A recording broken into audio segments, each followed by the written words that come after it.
আমি যদি কখনো তায়েফে যাই,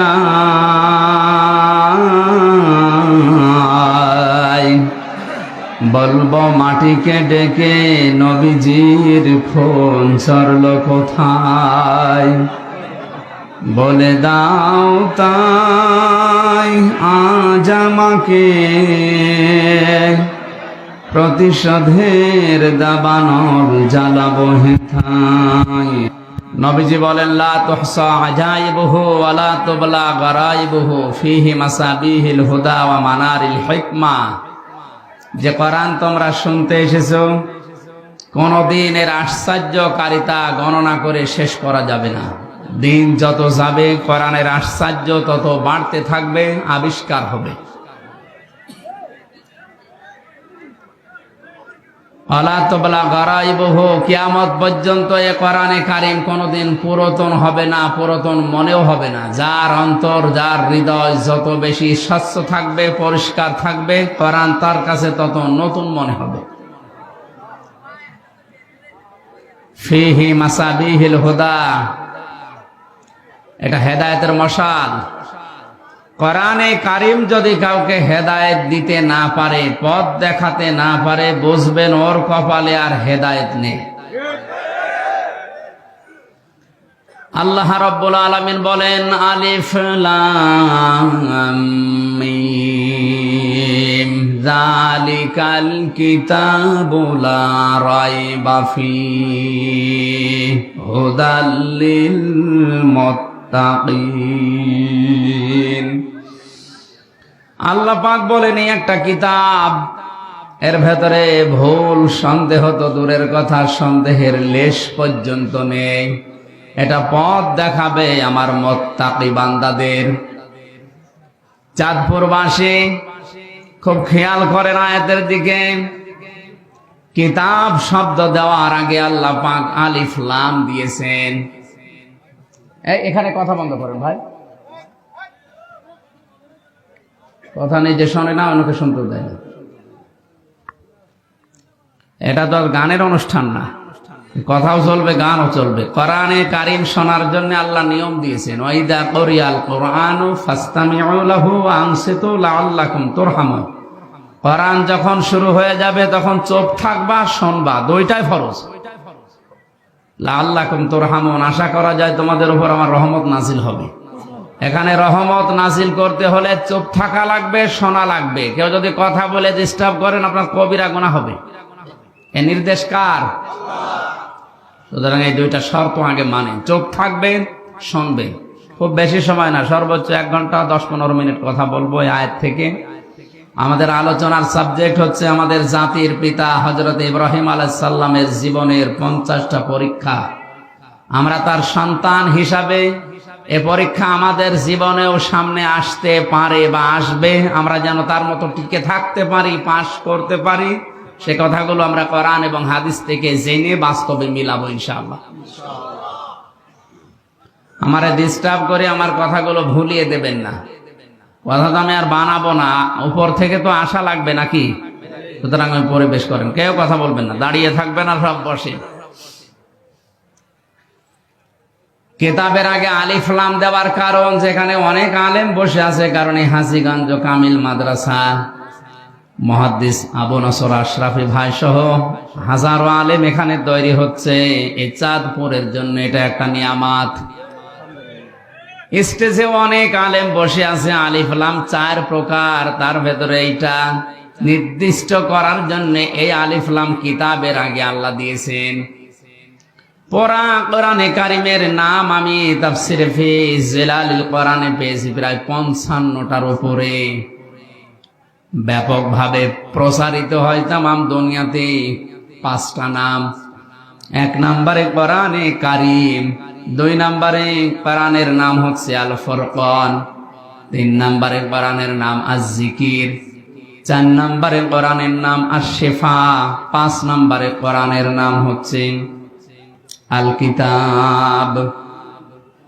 আল্লাহ পাক আল কিতাব দিয়েই কোরআনে কারীমকে ইঙ্গিত করে জানিয়েছে একটাই মাত্র কিতাব, যার ভেতরে ভুল নেই, সন্দেহ নেই, কিয়ামত হয়ে যাব তাও এর ভেতরে কেউ ভুল বের করতে পারবে না। এই চ্যালেঞ্জ দিয়েছেন কে? আল্লাহ। ১৫০০ বছরে আজ পর্যন্ত এই চ্যালেঞ্জের মোকাবেলা কেউ করতে কিয়ামত পর্যন্ত পারবেও না। কারণ এই চ্যালেঞ্জ আমির হামজার না, এই চ্যালেঞ্জ কার? কেন আল্লাহ আলিফ লাম দিয়েছেন এটা বলার জন্য বলছিলাম। বিশেষ করে যারা আলেম আছেন তাদেরকে ইঙ্গিত করছে, একটু খেয়াল করেন। দুনিয়াতে একটাই মাত্র কিতাব আল্লাহ এখন পাঠিয়েছেন, কিয়ামত পর্যন্ত আর আসবে না। মানব জাতিকে পরিচালনা করার জন্য জীবন বিধান হিসাবে যা দরকার সবের ভেতরে খুলে খুলে বর্ণনা করা আছে। সুতরাং কোরআন শরীফ বাদ দিয়ে পৃথিবীর কোন কিতাব মানুষকে রাস্তা দেখাতে পারে না, হেদায়েত দিতে পারে না। এই জায়গাটা এত আওয়াজ হয় কি? এরা মানুষ না কি দেবতা? কথা বলে না কেন? চুপ করেন। আমরা দেখতে পাচ্ছি আপনারা দাঁড়িয়ে আছেন, দাঁড়িয়ে থাকেন, কথা বলবেন না।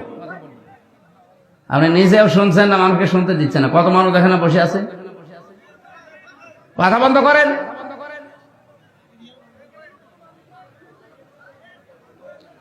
এই এলাকায় স্বেচ্ছাসেবক দু একজন বেশি করে দেন তো। মানুষের বিবেক না থাকলে কি করা যাবে?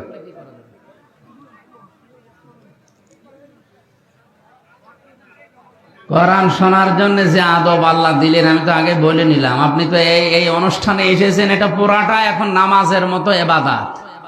নামাজে কথা বলা যায় না, এদিক ওদিকে তাকানো যায় না, গল্প করা যায় না, যায়? তো এটা যদি নামাজ মনে করে আপনি বসে থাকে তো কথা বলেন কেন? ১-১.৫ ঘন্টা মনে করবেন আমি নামাজে দাঁড়িয়ে আছি। কারাগারে ৩ বছরে আমি তাহাজ্জুদের নামাজে যারা আলেম আমরা ছিলাম, আমরা যা পড়েছি ১-১.৫ ঘন্টা ২ ঘন্টা, বিশেষ করে ৩:৩০ থেকে একেবারে আজান পর্যন্ত এই কেটে যেত। বাইরে তো ১০ মিনিট নামাজে দাঁড়িয়ে থাকতে পারি না, অথচ ২.৫ পারা ১.৫ পারা করে ২ পারা করে পড়া লাগতো। মনে করবেন আমি নামাজে আছি, নিস্তব্ধ হয়ে যান, কথা বলেন কেন? চাঁদপুর বাসী সারা বাংলাদেশের লোক আমরা জানি, নোয়াখালী, চাঁদপুর, লক্ষ্মীপুর, নোয়া, কুমিল্লা এই এলাকার মানুষগুলো আল্লাহ ভীরু বেশি। এটা রেকর্ড হচ্ছে, কালকেই সারা বাংলাদেশ ছড়াবে। আপনাদের আচরণ যদি এই দেখে কি বদনাম হবে না? নিজেদের বদনাম নিজেরা করবেন। কথা বন্ধ করো ভাই। কিতাবের আগে আলিফ লাম দিয়ে আল্লাহ এই ঘোষণায় দিয়েছেন দুনিয়ায় একটাই কিতাব এখন আছে, কিয়ামত পর্যন্ত এটা থাকবে, যেটা মানুষকে হেদায়েত দিতে পারে। আয়াতের ব্যাখ্যায় আমি হাদিস পেয়েছি, নবীজি বলেন মানিত্তাবাআল হুদা বিগাইরিল কোরআন আদাল্লাহুল্লাহ। তিরমিজি শরীফের হাদিস। এক একটা কথার ওজনে দুনিয়ার চাইতেও বেশি। আল্লাহর নবী বলেন কোরআন বাদ দিয়ে পৃথিবীর কোন মানুষ যদি ভালো হওয়ার নিয়তে হেদায়েত পাওয়ার জন্য দুনিয়ার কোন জায়গায় যায় যেখানে কোরআন নেই, এরকম কোন জায়গায় ওর মন ছিল ভালো হওয়ার, কিন্তু আল্লাহ দায়িত্ব নিয়ে ওকে গোমরা বানিয়ে দেবে। আপনি টের পাচ্ছেন কি বললাম? আলেমরা হয়তো টের পিস। শব্দের দিকে খেয়াল করেন, আদাল্লাহুল্লাহ শব্দটা যদি দল্লা ইয়াদিল্লু নবীজি দিতেন তাও তো অর্থ হয়ে যেত। তাহলে বাংলা অর্থ দাঁড়াতো আপনি নিজেই নিজেকে পথ ভ্রান্ত করে ফেলেছেন। কিন্তু আদাল্লা শব্দটা বাবে ইফআল থেকে আসার কারণে আদাল্লা ইয়াদিল্লু বাংলা অর্থ দাঁড়িয়েছে আপনি হয়তো ভালো হওয়ার নিয়ত নিয়ে কোনো জায়গায় গিয়েছিলেন, কিন্তু কোরআনে কারিমের কর্মসূচি সেখানে ছিল না, কোরআনের নিয়ম নীতি পদ্ধতি ওই জায়গায় চলে না। এই জন্য আল্লাহ নিজে দায়িত্ব নিয়ে আপনাকে গোমরা বানিয়ে দেবে। চাঁদপুরবাসী কথার লোড কত, ওজন কত আপনি টের পাননি এখনো। আপনার নিয়ত ভালো, কিন্তু কোরআন সেখানে ছিল না, এই জন্য আল্লাহ দায়িত্ব নিয়ে আপনাকে আরো খারাপ বানিয়ে দেবে। চিন্তা করেন, হেদায়েত দেওয়ার মালিক হামজা? আসতে বলেন কে? একচ্ছত্র মালিকানা আল্লাহর। আল্লাহ নবী কেউ দেননি। বিশ্ব নবীকে যদি আল্লাহ হেদায়েতের মালিক বানিয়ে দিতেন, তাহলে তার আত্মীয় স্বজন, চাচা ভাতিজা যারা আছে তাদেরকে তিনি দিয়ে দিতেন, আমাদের পর্যন্ত আসতো না। হযরত আবু হুরায়রা একদিন লাফাচ্ছিলেন আনন্দ করে। সাহাবীরা বলে, কি এত বেশি আনন্দ করো, লাফাও, কারণ কি? হযরত আবু হুরায়রা বলেন, এই মাত্র কোরআনে কারিমের আয়াত নাযিল হয়েছে যে হেদায়েতের একচ্ছত্র মালিকানা আল্লাহর, এটা কোন নবীর হাতে, ফেরেশতার হাতেও আল্লাহ দেননি। আমি আনন্দ করি এই কারণে, আমি তো নবীজির আত্মীয় না। যদি আত্মীয়, যদি নবীর হাতে আল্লাহ হেদায়েতের চাবিকাঠি দিয়ে দিত, আমি আবু হুরায়রা পর্যন্ত আসতো না। কারণ তার নিজের আত্মীয় স্বজন যারা আছে তাদেরকে দিয়ে তিনি জান্নাতে নিয়ে চলে যেতেন, আমি বাদ পড়ে যেতাম। যেহেতু আল্লাহর হাতে আছে, এই জন্য আমি আনন্দে আছি। কোরআনে কারীম জানিয়েছে, বিশ্ব নবী মুহাম্মদুর রাসূলুল্লাহ নিজে তার চাচা যেদিন মারা যায় আবু তালিব, মাথার পাশে বসে বসে বলছিলেন, ইয়া আম্মি আবি তালিব, লা ইলাহা ইল্লাল্লাহ হাজ্জুল লাকা ইনদাল্লাহি ইয়াউমাল কিয়ামাহ, রাহুল বুখারী। নবীজি বললেন, চাচা আপনার জোরে বলা লাগবে না, শুধু কানের কাছে মুখটা নিয়ে আস্তে করে বলেন, লা ইলাহা ইল্লাল্লাহ। তাওহীদের স্বীকৃতিটা দেন, রিসালাতের স্বীকৃতি যেটা আমার মুহাম্মদুর রাসূলুল্লাহটা বলার দরকার নেই, ওটা আপনি আমি মেনে নিলাম। শুধু আল্লাহর এই স্বীকৃতিটা আপনি আমার কানের কাছে, জোরেও বলা লাগবে না, আমার কানের কাছে মুখ নিয়ে বলেন। আমি কথা দিলাম, কিয়ামতের দিন আল্লাহর দরবারে ঝগড়া করে আপনাকে আমি জান্নাতে দিয়ে আসবো। পাশে দাঁড়িয়েছিল আবু জেহেল আর আবু লাহাব। আবু সুফিয়ান ডাক দিয়ে বলে, নেতা পড়বা, সারা জীবন বাপ দাদার ধর্ম অনুসরণ করলে এখন ভাতিজার নতুন ধর্ম গ্রহণ করে কলঙ্কিত হবা। মানুষ তোমারে কাপুরুষ বলবে, ভীরু বলবে। আবু তালিব ওই সময় ডাক দিয়ে বলেছে, ভাতিজা আমি তোমাকে ভালোবাসি, কিন্তু এটা আমি পড়তে পারলাম না, তুমি আমাকে মাফ করে দিও। বলেন তো মাফ করার মালিক কে? বিশ্বনবীর মন খারাপ হয়ে গেল। সঙ্গে সঙ্গে কোরআনে কারিমের সূরা কাসাসের 56 নম্বর আয়াত আল্লাহ ফেরেশতা জিবরাইলকে দিয়ে পাঠালেন, শুনিয়ে দেন, ইন্নাকা লা তাহদি মান আহবাবতা ওয়ালাকিন্নাল্লাহা ইয়াহদি মান ইয়াশা ওয়া হুয়া আ'লামু বিল মুহতাদিন। জোরে বলেন আল্লাহু আকবার। আল্লাহ পাক বলেন, হে নবী আপনি মন খারাপ করেন কেন? হেদায়েত তো আপনার হাতে আমি দেই নেই যে যাকে ইচ্ছা তাকে দিয়ে দেবেন, বরং এটা আমি আল্লাহ হাতে রেখেছি, আমি যাকে চাই তাকে দান করি। আমি আপনার চাইতে অধিক বেশি জানি যে হেদায়েত পাবে কে। এটা আপনার চাচা আমি জানি, কিন্তু এই লোকটার তো মন নেই হেদায়েত নেওয়ার। আপনি এত চেষ্টা করলেন, আপনার রিসালাতের ঘোষণা পর্যন্ত আপনি দিতে নিষেধ করেছে যে ওটা দরকার নেই, শুধু তাওহীদের কালেমাটা একটু পড়েন, তারপরও সে পড়ে নাই। এই জন্য আমি আল্লাহ ওকে হেদায়েত দেইনি। এরপরেও নবীজি তার কবরের পাশে দাঁড়িয়ে দুহাত তুলে মোনাজাত করেছিলেন, রব্বুল আলামিন তুমি দয়া করে আমার চাচাকে মাফ করে দাও। সঙ্গে সঙ্গে জিবরাইল এসে বললেন, হে নবী হাত নামান। কার জন্য হাত তুলেছেন? মা কানা লিন-নাবিয়্যি ওয়াল্লাযীনা আমানু আইয়াস্তাগফিরু লিল মুশরিকিন ওয়ালাউ কানু উলি কুরবা মিন বা'দি মা তাবায়্যানা লাহুম আন্নাহুম আসহাবুল জাহিম। বিবেক যদি থাকে চিন্তা করেন যে নবী জীবনে হাত তোলা লাগে নাই, মনের ভেতরে কামনা আসলে এই মোনাজাত কবুল হয়ে গেছে। সেই নবী হাত তুলে বসে আছে কবরের সামনে চাচার জন্যে। জিবরাইল এসে বলছেন আপনি হাত নামান। কার জন্য হাত তুলেছেন?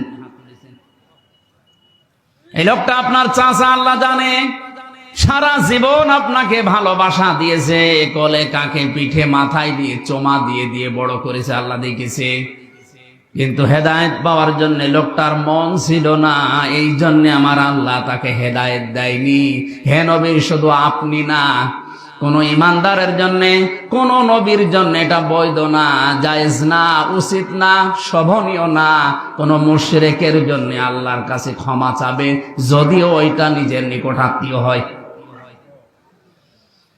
চিন্তা করেন, নবীজিকে আল্লাহ এই ধমকটা দিলেন, নবীজির জন্যও শোভনীয় না, উচিত না কোন মুশরিকের জন্য ক্ষমা চাওয়া। এত ঘৃণিত আল্লাহর কাছে যারা শিরিক করে, এই মুশরিকরা হজে যারা যায় তাদেরকে প্রথমে এই কথা বলা লাগে, লাব্বাইক আল্লাহুম্মা লাব্বাইক লা শারীকা লাকা লাব্বাইক। হে আল্লাহ, সেই বাংলাদেশের চাঁদপুর থেকে এসেছি, কাফনের কাপড় পরে এসেছি তোমার ঘর, আমি এখন তাওয়াফ করব, আমি হাজির হয়ে গেছি, আমার নামটা তোমার হাজিরা খাতায় লিখে নাও। প্রথমেই ঘোষণা আসে, বান্দা দাঁড়া। কাবার চত্বরে প্রবেশ করার আগেই বলা লাগে, লা শারীকা লাকা লাব্বাইক। তুই বল যে আল্লাহ, আমি মুশরিক না, আমি আর যাই করি আমি শিরিক করি না। অথচ তামাম দুনিয়ায় আজ মানুষকে মুশরিক বানানোর পাই তারা চলছে। একজনের নামে একটা সূরা নাযিল হয়েছে কোরআনে কারিমে, তার নাম লোকমান। লোকটা নবীও না, রাসূলও না, একটা সাধারণ মানুষ। তাফসিরে পড়েছি, এত সাধারণ দুনিয়ায় 3 জন কালো মানুষের নাম আমি পেয়েছি। একজন হযরতে মাহজা, হযরতে ওমরের খাদেম ছিলেন, গোলাম ছিলেন। 2 নম্বরে হযরতে বেলাল। 3 নম্বরে এই লোকটা যার নাম বললাম লোকমান। জহব্বারে যে ঠোঁট ছিল একেবারে ঝোলা, ঝুলেছিল ঠোঁট, এত কালো। তাফসিরের ভাষায় এরকম কালো মানুষ দুনিয়ায় ওই 2 জন ছাড়া আর পাওয়া যায়নি। চেহারা ছিল একেবারে উল্টা পাল্টা, চুলগুলো ছিল উস্কো খুস্কো। চেহারার যে বর্ণনা দেখালাম, একবার দেখলে আর একবার দেখতে মন চাবে।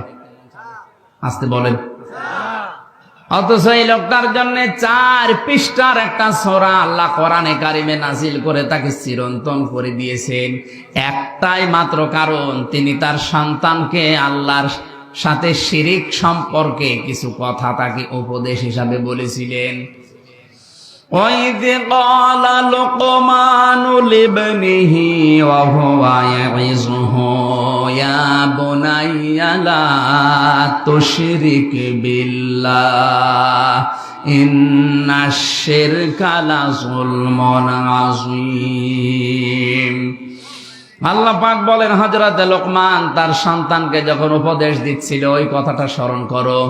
তিনি সর্বপ্রথম বলেছিলেন, লা তুশরিক বিল্লাহ, হে আমার আদরের সন্তান, দুনিয়ায় আর যাই করো শিরিক করবা না। কি করবা না? কারণ পৃথিবীর সব অপরাধ আল্লাহ মাফ করে দিলেও দিতে পারে, কিন্তু শিরিকের গুনাহ আল্লাহ মাফ করে না। এই জন্য এটা যেহেতু ভিডিও হচ্ছে, রেকর্ড হচ্ছে, কালকে তামাম দুনিয়ায় ছড়াবে। আমার সামনে এখন মাত্র 50,000 মানুষ না, 750 কোটির উপরে মানুষ আমার সামনে বসে আছে।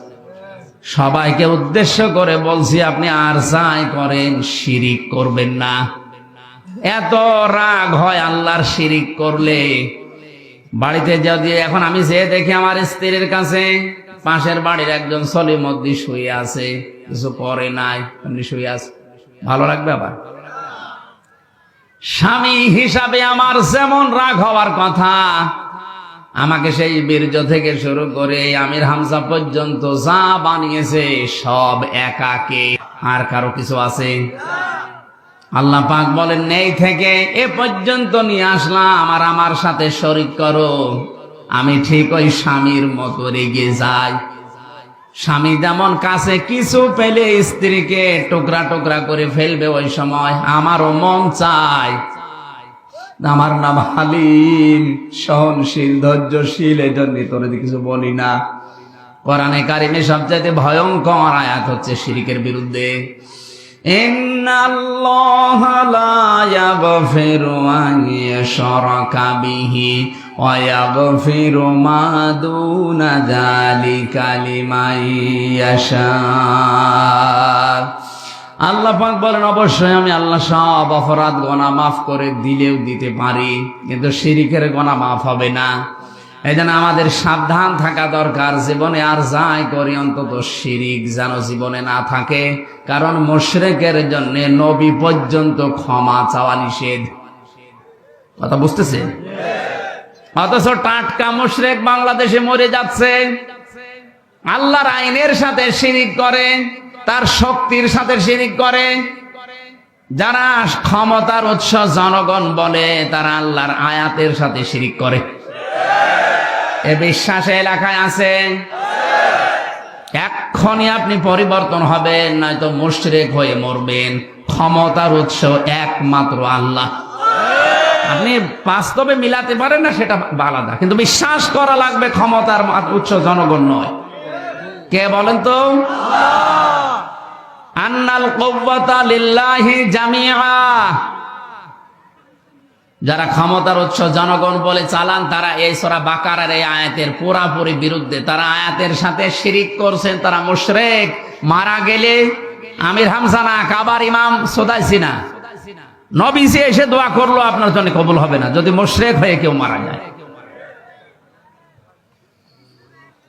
হেদায়েত দেওয়ার একচ্ছত্র মালিকানা যেহেতু আল্লাহর, এই ক্ষমতা আল্লাহ কোরআনে কারিমকে দিয়েছেন। এই জন্য আমাদের সাবধান থাকা দরকার। কোরআন যেখানে নেই, ওই দল যদি আমার বাবাও প্রতিষ্ঠা করে, ওই দলে আমি যাব না। ওই দলে যদি আমি ভালো হওয়ার নিয়তেও যাই, আমাকে খারাপ বানিয়ে দেবে। আসতে বলো। যেই পীরের দরবারে কোরআন শরীফ চলে না, কোরআনের নিয়ম নীতি নেই, ওই দরবারে যদি আমি ভালো হওয়ার নিয়তেও যাই, আমাকে গোমরা বানিয়ে দেবে কে? এর বাস্তব উদাহরণ কুষ্টিয়ার লালনের মাজার। এই এলাকা থেকে হাজারো মানুষ যাচ্ছে ওখানে, যেহেতু কোরআন ওখানে চলে না, কোরআনের নিয়ম নীতি ওখানে নেই, ওখানে মানুষের তৈরি করা কিছু বানানো নিয়ম চলে। এই জন্য আমার মনে হয় ওখানে গেলে মানুষ ভালো হওয়ার পরিবর্তে আরো খারাপ হয়। আগে গাঁজা খেত না, এখন গাঁজা খায়। আগে বিড়ি সিগারেট খেত না, এখন বিড়ি খায়। কথা বলেন না কেন? লোকটা ভালো হয়েছে না খারাপ হয়েছে? আরে নদী পার হয়ে যে আল্লাহর ওলি আছে, আমি নাম নাই নিলাম, ওখানে গেলে মানুষ দেখি আগে দাড়ি মাড়ি যায় রাখতো, ওখানে গেলে দাড়ি কেটে সফা করে ফেলে। তাহলে ভালো হয়েছে না খারাপ হয়েছে? আমি বাস্তব নিজে গিয়ে দেখেছি শিরিক প্রকাশ্যে চলছে।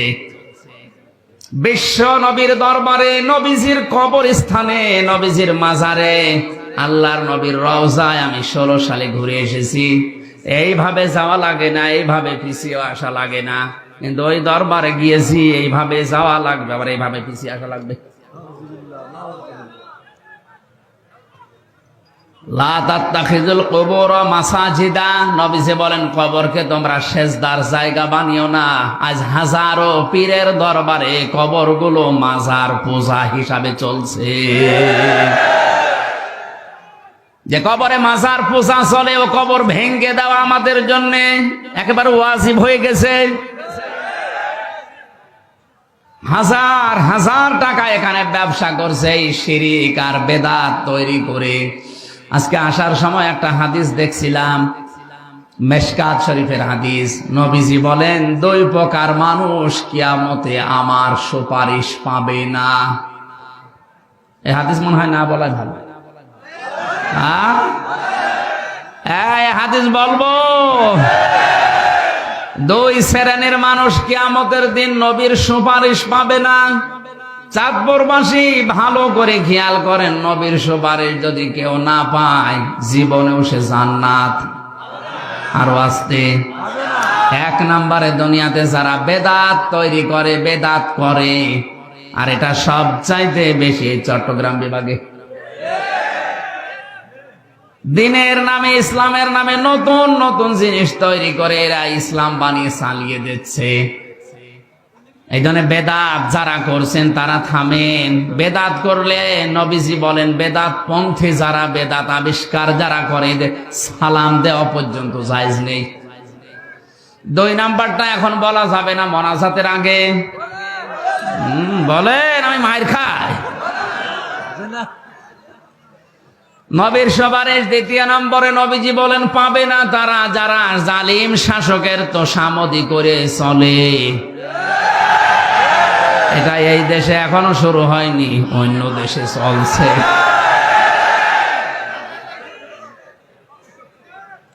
জালিমদের তোষামদি করে যারা চলবে এরা নবীর সুপারিশ পাবে না। আজকে হাসিগঞ্জের জামে মসজিদে গিয়ে যদি দেখেন ইমাম সাহেব দাড়ি গোপ কেটে একেবারে সফা করে ফেলেছে, আপনি নামাজ পড়তে যাবেন, কি বলবেন? হুজুর আপনি দাড়ি কাটলেন কেন? ইমাম সাহেব যদি বলে, বেটা তোর তো দাড়ি নেই। মুসল্লি বলবে, হুজুর দাড়ি কেটে মুসল্লি হওয়া যায়, ইমাম হওয়া যায় না। কথা বলে না কেন? আপনার বিবেকের কি একটু নাড়া দেয় না? মাত্র হাসিগঞ্জের মতো জায়গার একটা ইমাম দাড়ি কেটেছে, এই জন্য আপনি নামাজ পড়তে রাজি না, অথচ আপনার নিজেরও দাড়ি নেই। এর পেছনে নামাজ হবে না আপনি এই মনে করে পড়ছেন না, অথচ দাড়ি গোপ কেটে একটা লোক বিশ্ব ওলির দাবি করছে, মানুষ পঙ্গপালের মতো গরু ছাগল নিয়ে ছড়ছে। আর এই কথা বলতে গেলে বলে ও পীর বিরোধী। ও কি পীর? টাটকা শয়তান। হাজীগঞ্জের মতো এতটুকু জায়গার মসজিদের ইমাম সাহেবের দাড়ি না থাকলে যদি নামাজ পড়তে কেউ রাজি না হন, বিশ্ব বলি যে লোকটা প্রতিদিন সফা করে, ওরে আপনি বিশ্ব বলি মনে করলেও গোনা হবে। এই জন্য হাজারো মানুষ ওখানে ভালো হওয়ার নিয়তে যায়, শিরিক আর কোরআন না থাকার কারণে হাজারো মানুষ আল্লাহ গোমরা বানিয়ে দিচ্ছে। এই সত্য কথাটা বললাম আপনাকে বাঁচার জন্যে। এরপরেও যদি কারো বিবেক না খোলে, আমার মনে হয় ওর বিবেকের উপরে কুকুরে পোশাক করিস। অবশ্য ঠিক। তাহলে কোরআনে দুনিয়ায় একমাত্র কিতাব যেটা মানুষকে হেদায়েত দিতে পারে। আজকের এই ময়দান থেকে সিদ্ধান্ত নিয়ে বাড়ি যাওয়া লাগবে, কোরআন যেখানে নেই ওই দলে, ওই দরবারে, ওই আস্তানায় আমি যদি চাই আমাকে গোমরা বানাবে কে? এরপরেও যদি আপনি যান, এবার যান, আপনি কোথায় যাবেন যান। আমার মনে হয় ওয়াজ হয়ে গেছে না, মানে আবার কি ওয়াজ করব? এই কথাটুকু যদি বুঝে এখন প্র্যাকটিক্যাল লাইফে আপনি সেট করতে পারেন, এটাই তো ওয়াজ হয়ে গেছে। এই হাদিসটা যদি কেউ মেনে নিতে পারে মনে প্রাণে, যে কোরআন যেখানে নেই ওখানে গেলে আল্লাহ তাকে গোমরা বানিয়ে দেয়, এই বাংলাদেশে কোরআন ছাড়া অন্য কোন দল এদেশে চলবে না। আল্লাহ আমাদের বোঝার তৌফিক দিন, বলেন আমিন। দরুদ আর সালাম পাঠ করছি আমাদের নবী, মানবতার মহান শিক্ষক মুহাম্মদুর রাসূলুল্লাহ সাল্লাল্লাহু আলাইহি সাল্লামের প্রতি। কোরআনে কারীম থেকে মাত্র একটা আয়াত পড়েছি, সূরা বাকারা আয়াত নাম্বার 124। 286টা আয়াত আছে সূরাতে, 40টা রুকু আছে। মাত্র একটা আয়াতে কত কথা আছে আপনি একটু হিসাব করে করে দেখবেন। পুরা কোরআনে আল্লাহ কত কিছু দিয়েছে, আপনার মাথা এলোমেলো হয়ে যাবে। জবান ঘরে কোরআনে কারিমের তাফসিরুল কোরআন মাহফিল, তাফসির আকারে কথা শোনার জন্য পড়েন, আউযু বিল্লাহি মিনাশ শাইতানির রাজিম, বিসমিল্লাহির রহমানির রহিম।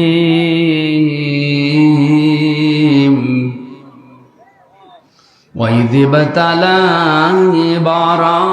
إِبْرَاهِيمَ رَبُّهُ بِكَلِمَاتٍ فَأَتَمَّهُنَّ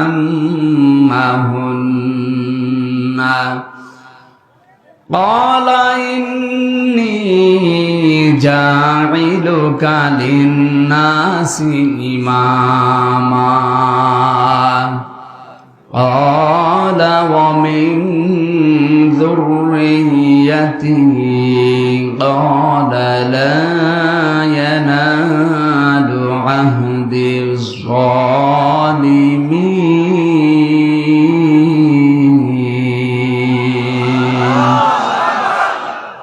এই যারা ওঠাউঠি করে কি এদের প্রসাব পায়খানা বাদ দিয়ে যদি এমনি চলে যায় গোনা হবে? কিন্তু এই জিজ্ঞাসা করেন তো ওর অবস্থান কি? না, আমি হাসির খোরাকি দেই না। আপনি যদি ভালো লাগছে না এই বলে চলে যান, আপনার কিন্তু গোনা হবে। জরুরত থাকলে যেতে পারেন, এমনিতেই উঠবেন না ভাই। সওয়াব নেকি কামাই করতে এসে যদি গোনা হয়ে যায়, আপনার না আসায় ভালো ছিল। খেয়াল করেন এই দেশে আমি যতটুকু এই কয় মাস, বিশেষ করে 1 মাস কয়েকদিন বের হয়ে যা দেখছি, এর আগে 20 সালের আগ পর্যন্ত বিশ্বের কয়েকটা দেশে আমি যতটুকু পেয়েছি, তাফসির মাহফিল লেখা থাকে ঠিক, কিন্তু তাফসির হয় 5 প্রকার। যে যেই দেশে বাস করে ওই দেশে সরকারি তাফসির হয়, এটা হয়। বেসরকারি তাফসিরও হয়, খানকার তাফসির হয়। এখানকার পরে আমার যেখানে আছে রাতের বেলা রাত 12:30টার পরে ওখানে খানকার তাফসির হবে। 4 নম্বরে হয় নাটকীয় তাফসির, যেটাই ব্রাহ্মণবাড়িয়া কুমিল্লা এলাকায় চলে। আন্দাজে তাফসির মাহফিল নাম দিয়েছে। নাটকীয়তা করে কোরআনে কারিমের মঞ্চগুলো তারা হাসির পাত্র বানিয়ে ফেলেছে। কথা বলেন না কেন? অথচ কোরআনে কারিমের এই ময়দানগুলো, এই মঞ্চগুলো, এটা আমানতের জায়গা, এটা মেম্বরের একটা আমানত আছে। এই জায়গাটা যারা হাসির খোরাকি বানিয়ে মানুষের কাছে উপস্থাপন করে, আল্লাযীনা আত্তাখাযু দীনাহুম লাহওয়াও ওয়া লাইবা ওয়া গাররাতুহুমুল হায়াতুদ দুনিয়া। সূরা আরাফের 51, 50, 51 নম্বর আয়াতে আল্লাহ জানিয়েছেন যে মানুষগুলো দুনিয়ায় আল্লাহর দ্বীনকে খেল তামাশা বানিয়ে ফেলেছে, এদেরকে দুনিয়ার জীবন ধোঁকায় ফেলে রেখেছে। কিয়ামতের দিন আল্লাহ তাদেরকে ভুলে যাবে যেমন তারা দুনিয়ায় কোরআনকে ভুলেছিল। ওরা তাফসির মাহফিলের নাম দিয়ে কোরআনে কারিমকে এমন ভাবে উপস্থাপন করছে নাটকীয় ভাবে, জেনারেল শিক্ষিত মানুষগুলো মনে করছে ইসলাম মনে হয় এরকমই। কথা বলছে না কেন? এই জন্য তাদের আহ্বান জানাবো, আপনারা এই মঞ্চের যে আমানত আছে, এই মেম্বরের যে আমানত আছে, এগুলো ঠিক রাখেন। দুনিয়ার স্বার্থে মত্ত হয়ে এই ময়দানটা কলুষিত করবেন না। 5 নম্বরে হয় দরকারি তাফসির, কোরআনিক তাফসির, যেটা বাংলাদেশ, ভারত, পাকিস্তানে খুব কম। কথা বলে না কেন? আমাদের উপরে যায় আসুক না কেন, আমরা কোরআনে কারিমিক তাফসির যেটা দরকারি, যেটা ওইটা করব। আল্লাহ ঘোষণা দিচ্ছেন, ওয়াইযিবতালা ইব্রাহিমা রাব্বুহু বিকালিমাতিন ফাতাম্মাহুন্না। হে নবী, আপনি স্মরণ করেন ওই সময়ের কথা যখন ইব্রাহিম আলাইহিস সালামকে মহান আল্লাহ কিছু কালেমার দ্বারা, কথার দ্বারা পরীক্ষা করেছিলেন, আর প্রতিটি পরীক্ষায় হযরত ইব্রাহিম উত্তীর্ণ হয়েছিলেন। এখন আসেন একটু পরিচয় নেওয়া যাক। ইব্রাহিম ইনি কে? আমাদের জাতির পিতা, আমাদের জাতির পিতা। কারণ আমাদের নাম যে মুসলিম, এ মুসলিম নামটা তিনি দিয়েছেন। মিল্লাতা আবিকুম ইব্রাহিমা হুয়া সাম্মাকুমুল মুসলিমিন। আল্লাহ পাক বলেন, জাতির পিতা হিসাবে আমি একজনকে ঘোষণা করলাম, তার নাম ইব্রাহিম, আর তিনি তোমাদের নাম রেখেছেন মুসলমান। আমাদের নাম মুসলিম, মুসলিম জাতিয়ে জাতিয়ে নাম দিয়েছে কে? হুয়ার ফাইল এখানে 2টা, আল্লাহ হতে পারে, ইব্রাহিম আলাইহিস সালাম হতে পারে। ইবনে কাসির বর্ণনা করেন এটা ইব্রাহিম আলাইহিস সালামই বেশি, তিনি আমাদের নাম মুসলিম দিয়েছেন। সুতরাং মুসলমান দাবি করার পরেও যারা ইব্রাহিম আলাইহিস সালামের সন্তান হিসাবে নিজেকে পরিচয় দেন না, আমি বাকিটা বললাম না। বাবার পরিচয় যদি কেউ দিতে না চায়, ওটা কি? আরো জোরে বলেন কি? আশা করছি আর নিচে নামা লাগবে না, মরণ পর্যন্ত এটা মনে রাখবেন, আমি মুসলিম, আমার এই নামটা আমার বাবা দিয়েছেন। এখান থেকে মাসলা বের হয়, সন্তান জন্ম দেওয়ার পরে বাবার যে 4টা দায়িত্ব, তার 1 নম্বরে হচ্ছে তার একটা সুন্দর নাম রাখা। এখানে কত বাবা বসে আছে, এমন এমন নাম সন্তানের রাখে, শয়তান পর্যন্ত হাসে। একই নাম রেখে দিয়েছে বল্টু, নাম। কিয়ামতের ময়দানে প্রতিটি মানুষকে আল্লাহ তার বাবার সাথে নাম ধরে ডাকবে। হামজা বিন রিয়াজ। আজ অনেক মহিলা তাদের স্বামীর সাথে নাম মিলিয়ে রাখে। আমার ম্যাডামের নাম তামান্না, আমার নাম আমির হামজা, উনি যদি তামান্না আমির লেখে না, এটা বৈধ না। ওনাকে লেখা লাগবে ওনার বাবার নামের সাথে তামান্না সুলতানা, ওনার বাবার নাম সুলতান। কারণ আমার স্বামীর সাথে সংসার যদি ভেঙে যায়, আজকেই যদি তালাক হয়ে যায়, কালকে ওর মুখ দেখা আমার জন্য আর জায়েজ। কিন্তু বাবার সাথে তালাক হওয়ার সম্ভাবনা আছে। বলেন বলেন। এজন্য বাবার যে 4টা দায়িত্ব, তার 1 নম্বরে দায়িত্ব হচ্ছে তার সুন্দর নাম রাখা। 7 দিনে আকিকা করা, এটা সুন্নাত। কেউ যদি না পারে 10 দিনে, 21 দিনে, এরপরে যতদিন পারেন করবেন, আদায় হবে, কিন্তু সুন্নাত হচ্ছে 7 দিনে। আমি বোঝাতে পেরেছি? 3 নম্বরে তাকে দ্বীনের জ্ঞান শিক্ষা দেওয়া লাগবে, এটা বাবা মার দায়িত্ব। দ্বীনের জ্ঞান শুরু হয় যার নাম নিয়ে, তার নাম বলেন তো। আমি এখানে একটা তথ্য বলবো, যারা জ্ঞানী মানুষ আছেন খেয়াল করবেন। নবীজির বয়স যখন 40 বছর, বিশ্ব নবীকে ফেরেশতা জিবরাইল ওই পাহাড়ে হেরা গুহায় 3 বার বুকে ধরে চাপ দিয়েছিলেন যে পড়েন পড়েন পড়েন। নবীজি বললেন, মা না বিকারি, আমি পড়তে পারবো না। কথা বলেন না কেন? 4বার যখন তিনি বলেছেন, ইকরা বিসমি রাব্বিকাল্লাযী খালাক, বিশ্ব নবী এবার 5টা আয়াত জিবরাইলের সাথে পড়েছিলেন না পড়েন নাই? একবারও কি আপনার বিবেকের কাছে কথাটা আসে না যে কেন এবার পড়লেন? বিশ্ব নবী ওই সময় জিজ্ঞাসা করেছিলেন, ভাই জিবরাইল, তুমি এতক্ষণ কেন বললে না যে বিইসমি রাব্বিকাল্লাযী খালাক, পড়া লাগবে আমার রবের নামে? এতক্ষণ খালি বলছিলেন পড়ো। তো কি পড়বো? কার নামে পড়বো? আমি তো আল্লাহর নাম ছাড়া, আমার রবের নাম ছাড়া পড়তে পারবো না।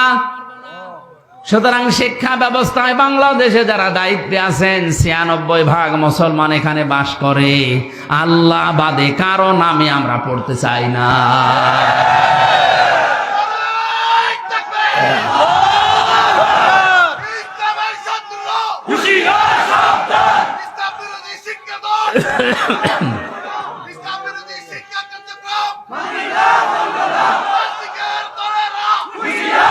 আমার ভাইরা,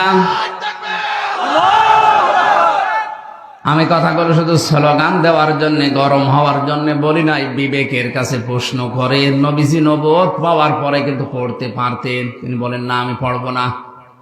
কারণ আমার রবের নাম যখনই আমি শুনলাম, তখনই পড়া স্টার্ট দিলাম। বিশ্ব নবী নবুয়ত পাওয়ার পরেই তার উম্মতদেরকে আদেশ দিয়েছে, উম্মতেরা, সন্তান তোমাদের হলে তাদের 3 নম্বরের দায়িত্ব তার দ্বীনের শিক্ষা দিয়ে। আর দ্বীনের শিক্ষা শুরু হয় আমার আল্লাহর নামে। যে বইয়ের শুরুতে বিসমিল্লাহির রহমানির রহিম থাকে না, ইকরা বিইসমি রাব্বিকাল্লাযী খালাক থাকে না, ইন্নাদ-দীনা ইনদাল্লাহিল ইসলাম থাকে না, ওই পড়া মুসলমানেরা পড়বে কিনা ভেবে দেখা উচিত। কথা বলেন না কেন? শিক্ষা গ্রহণ করার পরে মানুষ যদি মানুষ না হয়ে জানোয়ার হয়ে যায়, ওইরকম শিক্ষায় শিক্ষিত না হওয়াই ভালো। বাংলাদেশ সহ বিশ্বে যত জায়গায় ঘুরেছি, কোরআনে কারিমের শিক্ষা যাদের ভেতরে আমি পেলাম, বাস্তবে ওই ছোটবেলায়ও যারা কোরআনের শিক্ষা কমও পেয়েছে, তারা বড় হয়ে যত বড় জায়গায় উঠেছে তাদের ওই ছোটবেলার কথাটা মনে আছে। ঝিনাইদহ জেলার টিয়নো, ওই 20 সালের আগে আমি এক বাড়িতে খেতে গেলাম, যে দেখি চা দিয়েছে, পিরিজ নেই, শুধু কাপ। আমি হেসে ফেলেছি, কিন্তু জ্ঞানী মানুষ বুঝতে পেরেছে, বলছে হুজুর আপনি কেন হাসেন? আমি বুঝি, চা দিয়েছি শুধু কাপে, পিরিজ নেই। পিরিজ দিয়েছিল কিন্তু ভাঙা, এই কারণে আপনি হাসেন।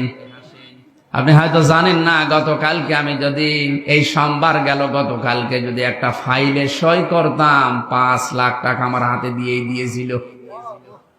কিন্তু ছোটবেলায় আমি কোরআনে কারিম পড়েছিলাম যে ঘুষ খাওয়া যাবে না। ওই আয়াত আমার সামনে সব সময় এসে দাঁড়িয়ে বলেছে, যত কঠিন পরিস্থিতি হোক ঘুষ খাওয়া যাবে না।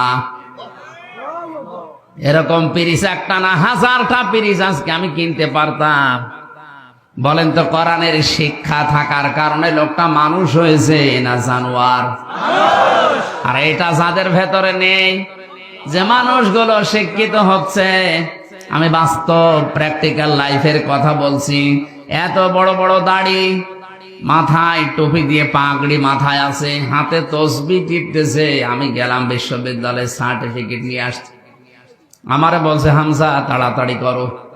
হুজুর আমি তো তাড়াতাড়ি করছি। তাড়াতাড়ি করো, আমি জামাত ধরবো জোহরের নামাজের। আল্লাহ হুজুর আমি তো তাড়াতাড়ি করছি, আমিও গাড়ি ধরবো। মাথা নিচু করে বলছে, 2000 টাকা বের করো। তো আপনি জামাত ধরবে? কিসের জামাত ধরবেন আপনি? আপনার মাত্র 15 মিনিট লাগবে জোহরের নামাজ পড়তে, আর সরকার আপনার কাছে 8টা ঘন্টা কিনে নিয়েছে। আমাদের এই ছেলে মেয়েরা যারা আসবে তাদের সই করে সিল মেরে আপনি দিয়ে দেবেন সার্টিফিকেট। এইটা আপনার নামাজ, এটা আপনার জামাত। কথা বলেন না কেন? 2000 টাকা বের কর মানে আমি জানি যে এর কাছে আমার সার্টিফিকেট পাওয়া যাবে না, এই জন্য আমি আজ তুলিও না, কারণ ও থাকতে দেবে না। বলেন তো, যে লোকটা টিয়নো, তার দাড়ি নেই, গোপ নেই, টাই শার্ট প্যান্ট পরে, কিন্তু ছোটবেলায় কোরআনের সুদের আয়াত, ঘুষের আয়াতটা তার সামনে এসে দাঁড়ায়। এই লোকটা এই লাইনের না, ভেষ ধরেছে। জেনারেল শিক্ষিত মানুষ ভেষ ধরে আজকে দাড়ি রেখে, জব্বা গায়ে দিয়ে, পাগড়ি মাথায় দিয়ে তসবিহ টিপতেছে, বলছে 2000 টাকা বের করো। তাহলে এও তো শিক্ষিত, ওইটাও শিক্ষিত। কোরআনে কারিমের শিক্ষা থাকার কারণে ওটা মানুষ হয়ে গেছে, আর কোরআন না থাকার কারণে এটা সরত সিরতে ঠিক আছে, জানোয়ার হয়ে গেছে। এই চোখে দেখেছি ওস্তাদ ওযু করছে, ছাত্র পানি ঢেলে দিচ্ছে পায়ে। আমি এই চোখে এইটাও দেখেছি, ওস্তাদ ক্লাস নিচ্ছে, ছাত্র স্যান্ডেল দিয়ে পিটাচ্ছে। বিশ্ববিদ্যালয়ে অনেক জায়গায় অনেকেই সকালবেলা কুলি করে মদ দিয়ে। এই জন্য জাতিরে আজকে ভেবে দেখা উচিত, শিক্ষা ব্যবস্থায় শিক্ষিত হয়ে যদিও মানুষ না হয়ে জানোয়ার হয়ে যায়, ওর চাইতে ওর ভ্যান চালানো ভালো। নবীজি নবুয়ত পাওয়ার পরে কি বলেছিলেন? জিবরাইল তুমি এতক্ষণ কেন বলনি যে বিসমি রব্বিকাল্লাযী খলাক, রবের নামে পড়া লাগবে? তাহলে আমি এতক্ষণ অপেক্ষা করতাম না, কারণ রবের নামে পড়লেই মানুষ মানুষ হয়। আশা করছে আমার নিচে নামা লাগবে না, আপনি বুঝেছেন? এটা শুধু আমার একার কথা না, এদেশের 18 কোটি মানুষের মনের কথা হয়তো অনেকেই মুখ ফুটে বলতে পারে না। কথা বলে না কেন? হযরত ইব্রাহিম আলাইহিস সালাম, তাকে মহান আল্লাহ 50টা পরীক্ষা দুনিয়ায় করেছিলেন। 50টা পরীক্ষার ভেতরে আমি তার জীবনী থেকে, তাফসির থেকে তুলেছি, ঈমান সম্পর্কে মহান আল্লাহ তাকে পরীক্ষা করেছিলেন 10টা। কয়টা? 10টা। দুনিয়ায় আমাদের অনেকের ঈমান এখন আছে না নেই? পৃথিবীর প্রতিটি জিনিস ভেঙে যাওয়ার সিস্টেম আছে, ভালো করে খেয়াল করেন। মানুষ অজু করলে অজু ভেঙ্গে যায় 7টা কারণে। কয় কারণে? আরো জোরে বলেন। মানুষ নামাজ পড়তে দাঁড়িয়েছে, নামাজও ভেঙ্গে যায় 19টা কারণে। কয় কারণে? মানুষ রোজা রাখে, রোজাও ভেঙ্গে যায় 2 কারণে। কয় কারণে? বলেন বলেন। হজ করতে যায়, হজ নষ্ট হয়ে যায়, ভেঙ্গে যায় 5টা কারণে। মানুষের যে ঈমান আছে, এই ঈমান নষ্ট হয়ে যায় 10টা কারণে। কয় কারণে? হযরত ইব্রাহিম আলাইহিস সালামকে আল্লাহ ঈমানের পরীক্ষা এই কারণে নিয়েছিলেন। কয়টা? আরো জোরে। জোর হলো না। 2 নম্বরে আমলের পরীক্ষা নিয়েছিলেন তাকে 30টা। কয়টা? 30টা। আমলের পরীক্ষাগুলো আমি শুধু থিওরি বলে দিচ্ছি, বাড়িতে যে দরকার হয় আমি যদি বিস্তারিত বলতে না পারি মেলাবেন। সূরা তাওবার ভেতরে 112 নম্বর আয়াতে আছে 10টা। সূরা মুমিনে আছে, মুমিনুন 18 পারায় 1 থেকে 10 নম্বরে, এখানে 10টা। সূরা আহজাবের 35 নম্বর আয়াতে আছে 10টা। এই 30টা তার জীবনে যতদিন তিনি বেঁচে ছিলেন, আমল যত করেছিলেন, এই 30টা পরীক্ষা তার জীবনে আমলে ছিল। 3 নম্বরে তার ফিতরাত বা স্বভাব সম্পর্কে পরীক্ষা করেছিলেন আল্লাহ 10টা। এই তথ্যগুলো মারেফুল কোরআন এবং তাফসিরে হাক্কানি থেকে আমি নিয়েছি। এবার আমরা একটা করে তাফসিরে প্রবেশ করছি। কারণ কি? আল্লাহ পাক ইব্রাহিম আলাইহিস সালামকে ঈমানের পরীক্ষা নেওয়ার যে ধারাবাহিকতায় প্রথমেই তার পরীক্ষা নিয়েছিলেন তারকা দিয়ে। কি দিয়ে? ফালাম্মা জান্না আলাইহিল লাইলু রাআ কাওকাবা ক্বালা হাযা রাব্বি ফালাম্মা ফালা ক্বালা লা উহিব্বুল আফিলিন। আমি বিস্তারিত বলার জন্য না, শুধু থিওরি গুলো বলে দিলাম। সূরা আনআম 76 নম্বর আয়াতটা বাড়ি যেয়ে দেখবেন, হযরত ইব্রাহিমকে আল্লাহ ঈমানের পরীক্ষা নেওয়া আরম্ভ করেছিলেন তারকা দেখে। উনি মনে করেছিলেন এইটা হয়তো আমার দেবতা বা আমার খোদা হবে, আমার মালিক। কিন্তু দিন শেষে যখন ওটা ডুবে যায়, রাতের বেলা যখন ওটা ডুবে যায়, তিনি বললেন যেটা ডুবে যায় ওইটা আমার মালিক হতে পারে না, আমি তার কাছে তাকে ভালোবাসি না। এরপরে চন্দ্র দেখেছিলেন, সূর্য দেখেছিলেন। 3টা পরীক্ষার পরে হযরত ইব্রাহিম নবী বলেছিলেন ফালাম্মা ফালাত ক্বালা ইয়া কওমি ইন্নী বারিউম মিম্মা তুশরিকুন। হে আমার জাতির লোকেরা, তোমরা আজ তারকা পূজা করো, তোমরা চন্দ্র পূজা করো, সূর্য পূজা করো, কেউ দরগা পূজা, কেউ দুর্গা পূজা, কেউ বিভিন্ন গাছ পূজা, মাটি পূজা, আগুন পূজায় ব্যস্ত আছে। আমি সব কিছু থেকে মুখ ফিরিয়ে নিজেকে মুক্ত ঘোষণা করলাম। তিনি ওই সময় একটা দোয়া করেছিলেন। তার সন্তান হিসাবে আমরা অনেকেই মনে করি এটা জায়নামাজে দাঁড়ানোর দোয়া না, ওটা জায়নামাজে দাঁড়ানোর দোয়া না, ওটা কোরআনে কারিমের সূরা আনআমের ৭৯ নম্বর আয়াত। জবান খুলে যারা মুখস্থ আছে পড়েন, ইন্নী ওয়াজ্জাহতু ওয়াজহিয়া লিল্লাযী ফাতারাস সামাওয়াতি ওয়াল আরদা হানিফাও ওয়া মা আনা মিনাল মুশরিকিন। হযরত ইব্রাহিম ওই সময় বলেছিলেন, হে আমার মালিক, আমি সব দিক থেকে মুখ ফিরিয়ে নিলাম, আমি আসমান জমিনের সব দিক থেকে মুখ ফিরিয়ে একনিষ্ঠ হয়ে তোমার দিকে মুখ ফিরালাম, কারণ তুমি আমাকে বানিয়েছো হানিফা। আমি একনিষ্ঠ ভাবে তোমার দিকে ঘুরে আসলাম। ওমান আমিনাল মুশরিকিন, আমি ঘোষণা দিচ্ছি আমি কিন্তু মুশরিক না। আমার প্রথম কথা ছিল আপনি আর যাই করেন শিরিক করবেন না, কারণ এটা আমাদের জাতির পিতার প্রথম শিক্ষা। তিনি ঈমানের প্রথম পরীক্ষায় বলেছিলেন আল্লাহ আমি কিন্তু মুশরিক না। জোরে বলেন আল্লাহু আকবার। ইব্রাহিমের সন্তান যারা দুনিয়ায় একদিকে গেলেও আমরা শিরিক। নবীজি বলেন তোমাকে যদি আগুনের ভেতরে কেউ ফেলে দেয়, তোমাকে যদি কেটে টুকরা টুকরা করা হয়, এরপরেও তুমি শিরিক করবা না, কারণ দুনিয়ার সব অপরাধ আল্লাহ কম বেশি মাফ করে দিলেও দিতে পারে, কিন্তু শিরিক মাফ করবে না।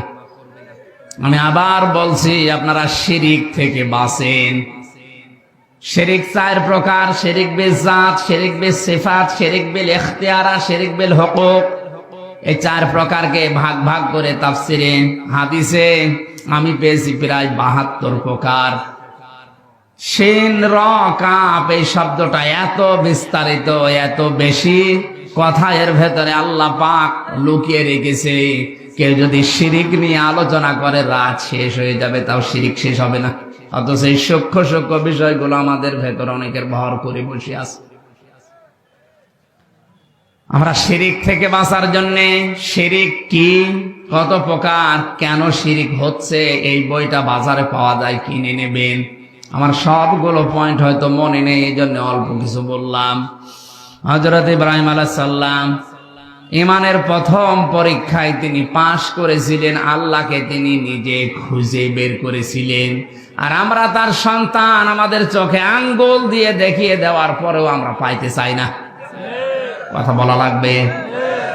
আলেমরা আজ অনেকে জীবনের উপরে রিস্ক নিয়ে জাতির পিতা ইব্রাহিম আলাইহিস সালামকে যে পরীক্ষাগুলো আল্লাহ করেছিলেন, তিনি নিজে খোঁজ করে করে বের করেছিলেন।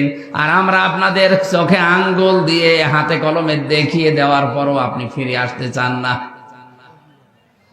দ্বিতীয় পরীক্ষা করেছিলেন আমার আল্লাহ, তাকে বাধা দিয়েছিলেন। ইমানের উপরে টিকে থাকতে গেলে যে বাধা আসে, আমাদের জাতির পিতায় বাধা পেয়েছেন না পান নাই? সর্বপ্রথম বাধা এসেছিল তার ঘর থেকে। কথা বলে না কেন?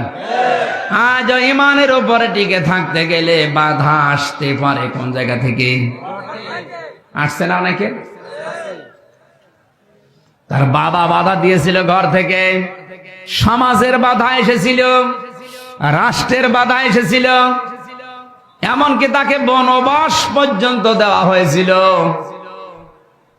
সারা জীবন ইব্রাহিম নবীর জীবনে বিভিন্ন কায়দায় শুনেছি, কিন্তু বনবাসে যাওয়া এটা যে কত কঠিন, 3 বছর এক ঘরের ভেতরে থেকে কিছুটা হলো টের পেয়েছি। আমাদের জীবন মুক্ত জীবন, একটা মানুষকে 24 ঘন্টা যদি একটা ঘরের ভেতরে তালাবদ্ধ রেখে দেওয়া যায়, আমি যতটুকু বুঝলাম ও মানুষটা এমনি পাগল হয়ে যাওয়ার কথা। ইব্রাহিম আলাইহিস সালামকে বনবাসে পর্যন্ত ইমানের পরীক্ষা দিতে যেতে হয়েছিল। কথা বলেন ঠিক কিনা? এরপরে তার হিজরত করা লেগেছে। সন্তান কলিজার টুকরা 80 বছর বয়সে যেটা হয়েছে, তাকে জবাই পর্যন্ত করা লেগেছিল। কথা বলেন না কেন? যদিও জবাই হয়নি, কিন্তু পরীক্ষা তো দিতে হয়েছিল। এরপরে আমার আল্লাহ তাকে দিয়ে কাবা নির্মাণ করিয়ে পরীক্ষা ওই সময় নিয়েছে। এরপরে সবচেয়ে বড় পরীক্ষা তার জীবনে, যেটা আগুনের ভেতরে ফেলে দেওয়া। এটা সারা জীবন শুধু শুনেছেন, একটা মানুষকে জীবিত অবস্থায় আগুনে ফেলে দেওয়ার সময় যে দৃশ্য তৈরি হয়, এটা যে কত বড় কঠিন পরীক্ষা, সম্মুখীন না হলে বুঝবেন না। আমাদের জাতির পিতা ইব্রাহিম আলাইহিস সালামের আগুনের পরীক্ষা দিয়ে তিনি কি লস হয়েছে? কথা বলেন। ফেরেশতা এসেছিল, জিবরাইল, মিকাইল, ইসরাফিল, কত ফেরেশতা এসে বলেছে সাহায্য লাগবে, বলেন। বিশাল অগ্নিকুণ্ড আমরা সব উল্টাপাল্টা করে দেব। ইব্রাহিম আলাইহিস সালাম ওই সময় তিনি বলেছিলেন, আমি এমন কোন অন্ধ আল্লাহর ইবাদত করি না যিনি তার বান্দাকে আগুনে পড়ে থাকতে দেখার পরেও কিছু মনে করে না। উনি যদি চায়, ওনার যদি ভালো লাগে যে আমি আগুনে পড়লে উনি খুশি হন, ওই রকম মালিককে খুশি করার জন্য আমি ইব্রাহিম 100 বার আগুনে পড়তে রাজি আছি। আল্লাহ রাব্বুল আলামিন ওই সময় তাকে জানিয়েছিলেন, ক্বালা ইন্নী জাইলুকা লিন্নাসি ইমামা। হে ইব্রাহিম, তোমার এই কঠিন পরিস্থিতিতে কথা বলাটা আমি আল্লাহ এত বেশি পছন্দ করেছি। যত মানুষ দুনিয়ায় আসবে, এখন যারা আছে সবার জন্য আমি তোমাকে নেতা বানিয়ে দিলাম। তুমি শুধু মুসলিম জাতির নেতা না, লিন্নাসি ইমামা, যত মানুষ আসবে দুনিয়ায় সবার জন্য তুমি নেতা, তুমি নেতৃত্ব দেবে। খেয়াল করবেন এবার, হযরত ইব্রাহিম ওই সময় সঙ্গে সঙ্গে প্রশ্ন করেছেন, ক্বালা ওয়া মিন যুররিয়াতি, হে আল্লাহ, এই নেতৃত্ব দেওয়ার গুণাবলী এটাকে শুধু আমি একাই পেলাম, নাকি কিয়ামত পর্যন্ত আমার সন্তানাদি যারা আসবে এরাও এই দায়িত্ব পাবে? আল্লাহ পাক সাফ জানিয়েছেন, ক্বালা লা ইয়ানালু আহদিজ যালিমিন, হে ইব্রাহিম, পাবে তোমার সন্তানদের ভেতরে তারা নেতৃত্ব দিতে পারবে, নেতা হতে পারবে, কিন্তু জালেম যারা তাদের জন্য আমার কোনো ওয়াদা নেই। এনালো এটা মজারে বর্তমান ভবিষ্যৎ, প্রেজেন্ট ফিউচার। জালেমদের জন্য নেতৃত্ব দেওয়া জায়েজ নেই, নেতা হওয়া জায়েজ নেই। অথচ তামাম দুনিয়ায় যারা জালেম এরাই নেতৃত্ব দিচ্ছে আর আমাদেরকে ফতোয়া দিচ্ছে। নবীজি বলেন, ইত্তাকি দাওয়াতাল মাজলুম ফাইন্নাহা লাইসা বাইনাহু ওয়া বাইনাল্লাহি হিজাব। হে আমার উম্মতেরা, আর যাই করো মজলুমের বরদোয়া থেকে বেঁচে থাকবা, কারণ মজলুম যখন বরদোয়া করে তার ভেতরে আর আল্লাহর ভেতরে কোনো পর্দা থাকে না। বাংলার মানুষেরা আপনার হাতে পায়ে ধরে বলছে, 3 বছর কারাগারের জীবনে আমি যা দেখলাম, এই দেশে সব চাইতে বেশি হচ্ছে এখন জুলুম। হাজারো মানুষ এই অন্ধপ্রকোষ্ঠে জুলুমের শিকার হয়ে বসে আছে, অথচ কিছুই জানে না। সব চাইতে ভয়ঙ্কর আয়াত আমার কাছে কোরআনে কারিমের সূরা শুরা 25 নম্বর পারা 6 নম্বর পৃষ্ঠা 13 নম্বর লাইনের 42 নম্বর আয়াতটা মনে হয়েছে। আল্লাহ পাক বলেন, ইন্নামাস সাবিলু আলাল্লাযীনা ইয়াযলিমুনান নাস ওয়া ইয়াবগুনা ফিল আরদি বিগাইরিল হক উলাইকা লাহুম আযাবুন আলীম।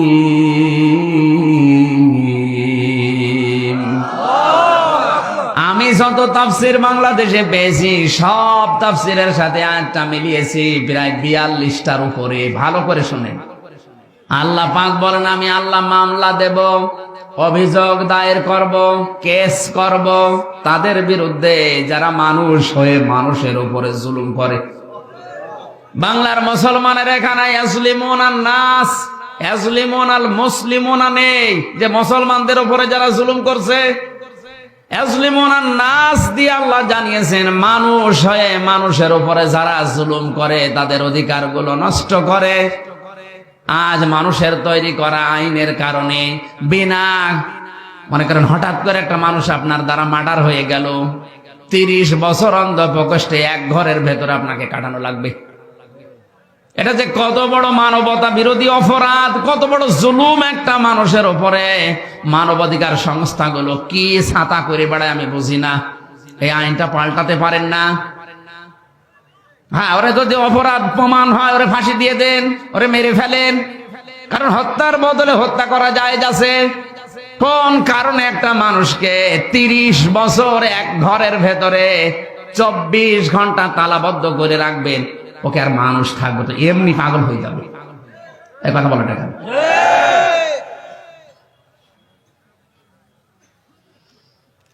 আর এই কাজটা বেশি করে যারা বউ মার্ডার করে, তাদের অধিকাংশ আমার মনে হয় 100 জনের প্রায় 30 জন তো হবে। 100 জনের 30 জন, ওখানে 10,000 মানুষ ছিলাম আমরা। 100 জনের 30 জন এই মামলার আসামি, বউ মার্ডার, শুধু বউ মার্ডার। এই জন্য ওখানে টুকে টুকে রেখেছিলাম। বাইরে এসে এই 1 মাসের ভেতরে আমি 2টা বইও করেছি, যে দাম্পত্য জীবনে কলহ এবং তার সমাধান কি দেওয়া যায়। কারণ অধিকাংশ মানুষ এই হঠাৎ করে যে কোনো কারণে রাগের মাথায় বউ মেরে ফেলে, 30 বছর এক ঘরের ভেতরে কাটানো লাগে। আর একটা মানুষ জেলে গেলে শুধু সে নিজে জেল খাটে, তার পরিবার ধ্বংস হয়ে যায়। এক কথা বলেন না কেন? সুতরাং কোনো কারণে যেন এরকম কোনো অকারেন্স করে ফেলবেন না। এই জন্য বইটা আপনি নিয়ে যাবেন, স্ত্রীকে পড়াবেন, নিজের জন্য আর একটা নেবেন। 2টা লিখেছি, একটা পুরুষের একটা মহিলাদের। বই শেষ হয়ে গেছে। 100টা আছে, এখানে আছে। মঞ্চে থাকলে যাদের লাগে শিক্ষিত মানুষরা নিয়ে যাবে। এটা দরকার, খুবই দরকার। আসলে বাস্তবে তো দেখে আসলাম কি কান্নাকাটি করে একটা মানুষ, হয়তো যে কোনো কায়দায় বলটা মেরে ফেলেছে, এখন 30 বছর এক ঘরের ভেতরে তারা থাকা লাগবে। বলেন একটা মানুষের উপরে কত বড় জুলুম এটা। আপনি থেকে দেখেন তো 10 দিন একটা ঘরের ভেতর তালাবদ্ধ, এমনি পাগল হয়ে যাবে। আর 30 বছর, এ কি কল্পনা করা যায়? এই আইনগুলো সরকারকে বলবো আপনি পাল্টান। সে ব্রিটিশ আমলের এই আইন দিয়ে চলছে, এগুলো পাল্টালে অনেক কিছু সংশোধন করা দরকার। জেল কোর্টে অনেক নিয়ম নীতি সে ব্রিটিশের চলছে। আমার ভাইরা, এই আয়াত দিয়ে আল্লাহ প্রমাণ করেছেন আমি আল্লাহ নিজে মামলা দেব তাদের বিরুদ্ধে যারা মানুষের উপরে জুলুম করে। আপনি হিসাব করেন আল্লাহর মামলার আসামি কিনা। এই আয়াত পড়ার পরে আমার যেটা মনে হয়, বাংলাদেশে এখন হাজারো মানুষ আল্লাহর মামলার আসামি। আমি সহ অনেকে যারা নিরপরাধ ভাবে জীবন থেকে 3টা বছর, 10টা বছর, 15 বছর নষ্ট করে দিল, আপনি তো আল্লাহর মামলার আসামি। আমি নাই আপনার মামলার আসামি। আমার মামলার আয়ু একজন মাদারীপুরের, একজন বাগেরহাটের। এরা নাই আমার মামলার আয়ু, এরা মামলার বাদী। আর আপনি আমার উপরে জুলুম করে আপনি আল্লাহর মামলার। আপনি টের পাচ্ছেন কি বলছি আমি? হাজার হাজার লক্ষ লক্ষ মানুষ এই দেশে এখন বিভিন্ন কায়দায় আল্লাহর মামলার আসামি হয়ে অলরেডি বসে আছে। আল্লাহ আমাদের হেফাজত করেন, বলেন আমিন। এই জন্য জালেমদের জন্য নেতা হওয়া, নেতৃত্ব দেওয়া, রাজনীতি করা জায়েজ। আরো জোরে বলেন জায়েজ। এই আয়াত আমি বানালাম। ইব্রাহিম নবীর ফিতরাত সম্পর্কে আল্লাহ 10টা পরীক্ষা নিয়েছিলেন। আমি পেয়েছি তার মাথার ভেতরে 5টা। নবী ইব্রাহিম আলাইহিস সালাম মাথায়, নাকের ভেতরে তিনি পানি দিতেন। বিজ্ঞান এই শব্দ নিয়ে গবেষণা করে জানিয়েছে দিনে রাতে 5 থেকে 6 বার যদি কেউ নাকে পানি দেয়, সারাদিন সারা রাতে যে জার্মগুলো নাক দিয়ে প্রবেশ করে, মহান আল্লাহ নাকি পানি দেওয়ার কারণে বের করে দেয়। এরপরে কুলি করতেন তিনি, মুখের ভেতরে যে জার্মগুলো তৈরি হয় সারাদিন সারা রাতে, কুলি করলে এটা দূর করে দেয়। ইব্রাহিম আলাইহিস সালামের ফিতরাত ছিল, স্বভাব ছিল এইটা। 3 নম্বরে তিনি মেসাক করতেন। 4 নম্বরে তার গোপ দাড়ি তিনি কাটতেন। দাড়ি কাটা জায়েজ আছে, কিন্তু 1 মুষ্টির পরে।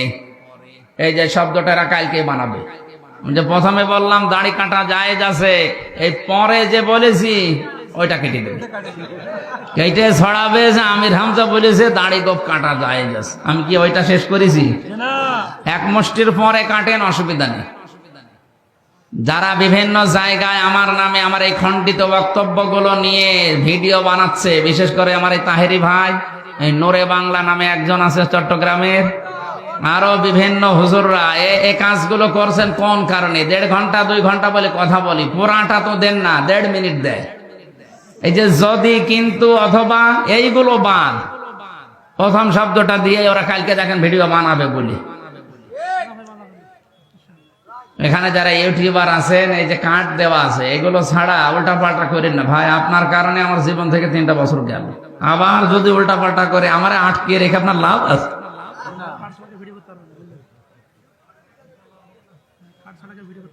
গোপ রাখা জায়েজ নেই। হ্যাঁ, যদি আপনি কেটে রাখতে চান, একেবারে চেঁচে ফেলা ঠিক না, এটা মাকরুহ।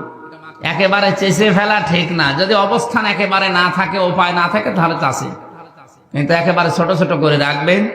আর দাড়ি 1 মুষ্টির পরে কাটা জায়েজ আছে। দাড়ি এই যে এতটুকু, এই শক্ত জায়গাটা, এই শক্ত জায়গাটা দাড়ি, এইটুকু দাড়ির অংশ না। এমনকি এই যে এই জায়গাটাও দাড়ির অংশ না। কথা বুঝতেছেন? এইটা যদি কেউ কেটে ফেলে সৌন্দর্যের জন্য জায়েজ আছে। কেউ যদি তার সৌন্দর্যের জন্য এটা রেখে দেয়, তাও জায়েজ আছে। কিন্তু এটা নিয়ে মতভেদ আছে আলেমদের। এইটা দাড়ির অংশ না, এই নরম জায়গাটাও দাড়ির অংশ না।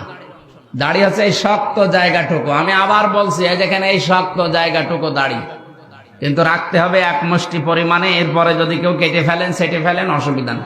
এর আগে ছাটলে কাটলে আপনার গুনাহ হবে। এরপরে তিনি তেল ব্যবহার করতেন মাথায়, শরীরে। আজ অনেকে তেল ব্যবহার না করে যুবক সাজতে চায়। আমি অনেকগুলো কথা এখানে ছিল, বলতে পারলাম না, এই বয়স্ক এবং বাচ্চারা আছে, এই জন্য 5টা করেছিলেন তার শরীরের এই নাভি থেকে শুরু করে খতনা করেছিলেন, নাভির নিচের লোম পরিষ্কার করেছিলেন, ঢেলা কলব ব্যবহার করতেন, নখ কাটতেন এবং বগল পরিষ্কার করতেন।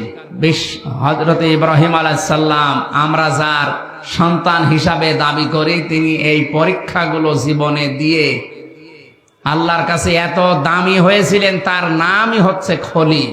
নাম কি? খলিল বলা হয় এমন বন্ধুকে, যেই বন্ধু আল্লাহর জন্য সব কিছু করতে পারে। জীবনে 50টা পরীক্ষা দিয়ে তিনি হয়েছিলেন খলিলুল্লাহ। কি হয়েছিলেন? আর হাবিব বলা হয় ওই বন্ধুকে, যেই বন্ধুর জন্য আল্লাহ সব কিছু করতে পারে।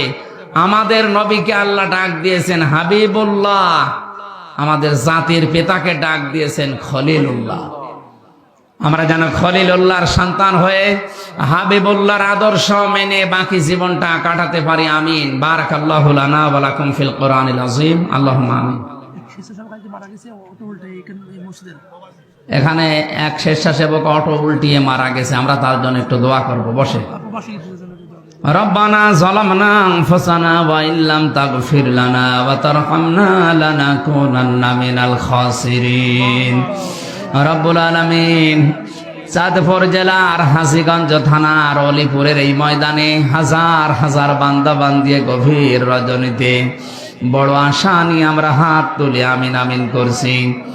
জীবনের অপরাধগুলো মেহেরবানি করে ক্ষমা করে দাও। সারা জীবনে যতটুকু নাকি কামাই করেছি আজকের এই ময়দান সহ কোটি কোটি গুণে বাড়িয়ে দাও। কিয়ামতে যিনি সুপারিশ করে জান্নাতে নিয়ে যাবে ওই নবীর রওজায় তুমি পৌঁছিয়ে দাও। আল্লাহ তাআলা মাহফিলের আয়োজন করতে গিয়ে যারা শ্রম দিয়েছে, বিশেষ করে যুবকেরা, প্রবাস থেকে অনেকে টাকা পাঠিয়েছে, আল্লাহ এদেরকে সহি সালামতে রাখো। যে মা তাদেরকে পেটে নিয়েছে, মায়ের পেট তুমি খাদিজার মতো বানিয়ে দাও। রব্বুল আলামিন, হযরতে আদম থেকে যত মানুষ কবরে আছে এদের কবরগুলো জান্নাত বানাও। মা বাপ যারা হারিয়ে ফেলেছি, আল্লাহ মা বাপকে মাফ করে দাও। আমাদের জাতির পিতা ইব্রাহিম আলাইহিস সালামের জীবনে যে পরীক্ষাগুলো ছিল, সন্তান হিসাবে আমাদেরও আসতে পারে, উত্তীর্ণ হওয়ার তৌফিক তুমি আমাদেরকে দান করো। আল্লাহ সম্মানিত মা বোনদেরকে কবুল করো। আল্লাহ তাআলা তাদের অসুখ বিসুখকে তুমি দূর করে দাও। আগামীর বাংলাদেশ তুমি কোরআনের হাতে তুলে দাও। রব্বুল আলামিন, তোমার এক বান্দা আজকে কোরআনের মাহফিলে দায়িত্ব পালন করতে গিয়ে অটো উল্টিয়ে মারা গেছে, তাকে তুমি শাহাদতের মর্যাদা দিয়ে দাও। এক বাচ্চা মারা গেছে, তাকে তুমি মাফ করে দাও। আল্লাহ, যে বাড়িতে এসে বসেছিলাম ওই বাড়িওয়ালাকে কবুল করে নাও।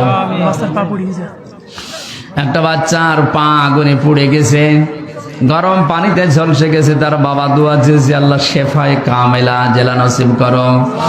মুক্ত জীবনে যখন আমাকে ফিরিয়ে দিয়েছো, আমার কণ্ঠটা তুমি ফিরিয়ে দাও। আল্লাহ তাআলা আমার শরীরকে তুমি সুস্থ করে দাও। কোরআনের কথাগুলো সহজ সরল ভাষায় তোমার বান্দা বান্দীদেরকে বলতে পারি সেই তৌফিক দাও।